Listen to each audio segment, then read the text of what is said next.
स्वाबी में नामालूम अफराद की फायरिंग से सरकारी स्कूल टीचर जाँ बहक हो गया। बाजोड़ के खार बाजार में फायरिंग से 4 राहगीरों समेत 6 अफराद जख्मी हो गए। स्वाबी में सरकारी स्कूल टीचर को नामालूम मुसल्लह अफराद ने गदूनबादा चेक पोस्ट के करीब फायरिंग का निशाना बनाया। पुलिस ने मुलजिमान की तलाश शुरू कर दी। उधर बाजोड़ में पुलिस के मुताबिक खार बाजार में फायरिंग का वाकया ज़ाती दुश्मनी पर पेश आया। फायरिंग से 6 जख्मियों को करीबी अस्पताल मुंतकिल कर दिया गया। जख्मियों में 4 राहगीर शामिल हैं। वाकये के बाद पुलिस मौके पर पहुंच गई और मुलजिमान की तलाश शुरू कर दी।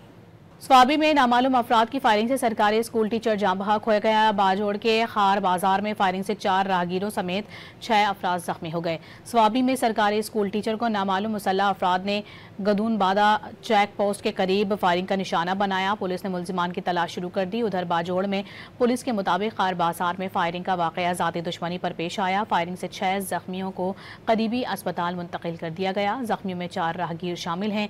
वाकये के बाद पुलिस मौके पर पहुंच गई और मुलजिमान की तलाश शुरू कर दी।